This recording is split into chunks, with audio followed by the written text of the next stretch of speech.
Sudden. Violent. Stop the race! They'll have to race. They'll have Unforgiving. There's something uniquely terrifying about watching a Formula One car traveling at speeds over 200 miles per hour lose control and slam into the barriers. In today's video, we'll be looking at some of the most shocking and tragic crashes in Formula One history, all caught on camera. From legends taken too soon to miracle survivals and collisions that changed the sport forever. These are moments where everything changed in the blink of an eye. May 1st, 1994, the San Marino Grand Prix at Imola, Italy. It had already been the darkest weekend in modern Formula One history. Austrian rookie Roland Ratzenberger was killed during qualifying the day before. On lap 7, approaching the flat-out Tamburello corner at over 190 miles per hour, Senna's Williams veered right without warning. It plowed across the grass and slammed headfirst into an unprotected concrete wall. The right front suspension pierced the cockpit, striking Senna in the head. He was airlifted to a hospital in Bologna and pronounced dead at 6:40 p.m. He was 34 years old. Senna's death forced Formula One to confront its safety crisis. In the aftermath, sweeping reforms were introduced, and over the next 21 years, not a single driver would be killed in an F1 race. Senna's death remains F1's darkest day, but his legacy became its greatest catalyst for change.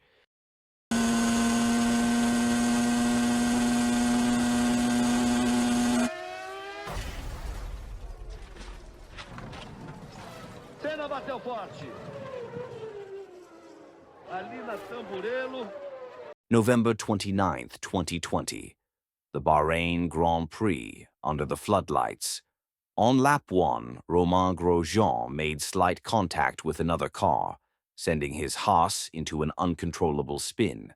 At 137 miles per hour, the car veered toward the steel barrier at the edge of the circuit. The car struck the barrier at 119 miles per hour, a 67G impact. The steel guardrails split the car in two. The front half pierced through the barrier. The rear half exploded in a massive fireball. Grosjean was trapped inside the inferno for 28 agonizing seconds, sitting in a 1,000-degree blaze. Then, impossibly, he appeared. Grosjean climbed through the flames and collapsed into the arms of medical crews. Miraculously, he suffered only burns to his hands and ankles. The halo, a titanium cockpit protection device, had saved his life. Without it, he would have been decapitated.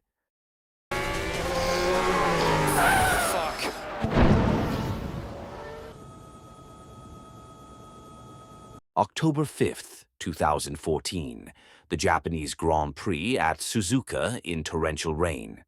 On lap 42, a recovery crane entered the track to retrieve a crashed car. The race was not stopped. One lap later, Jules Bianchi aquaplaned on standing water and lost control. He slid directly into the path of the crane. At 76 miles per hour, Bianchi's car slammed into the crane's rear wheel, a 254G impact. The top of his helmet struck the underside of the crane, causing catastrophic brain trauma. Bianchi was placed in an induced coma. He would never wake up. After 9 months, Jules Bianchi died on July 17, 2015. He was 25 years old. He became the first F1 driver to die from race injuries since Ayrton Senna in 1994. August 30th, 1998. The Belgian Grand Prix at Spa in brutal rain. As the lights went out, David Coulthard lost control at the first corner, sliding into the barriers and bouncing back onto the racing line. The cars behind, blinded by spray, had nowhere to go. In 15 seconds, 13 cars were destroyed. Tires flew through the air. Carbon fiber exploded across the track. Incredibly, no one was seriously injured. The race was restarted, and chaos continued. Michael Schumacher, running second, caught David Coulthard in the spray. Coulthard slowed suddenly. Schumacher slammed into him at nearly 200 miles per hour. Schumacher leaped from his car and stormed into the McLaren garage, accusing Coulthard of trying to kill him. It remains one of the wildest, most chaotic races in Formula One history. This across and just lights up the rear wheels, had a big frontal impact into the wall anyway. And now the real action starts.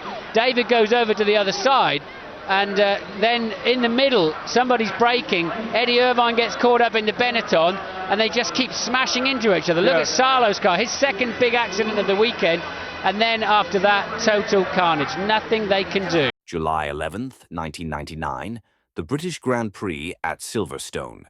Michael Schumacher was battling teammate Eddie Irvine when the race was red flagged due to stalled cars on the grid.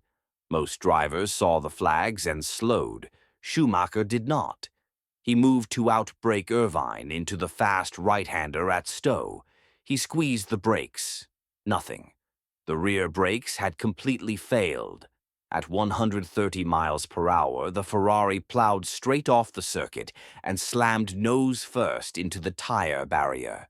The force tore the right front wheel backward, cutting into the chassis. Schumacher tried to climb out, then felt agonizing pain in his right leg. Schumacher had suffered a double fracture, both the tibia and fibula broken. He missed the next 7 races. His title challenge was over.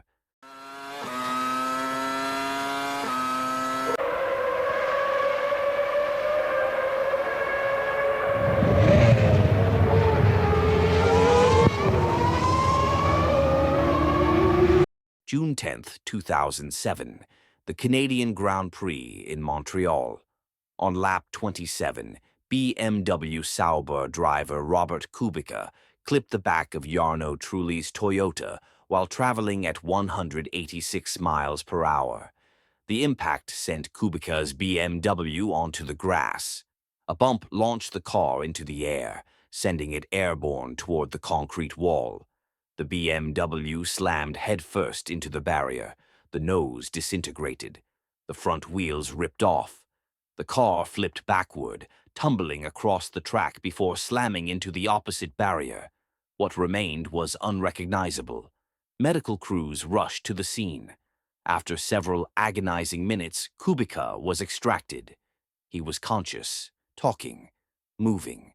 He had walked away from a 75G crash with nothing more than a sprained ankle and mild concussion. 1 year later, he returned to Montreal and won.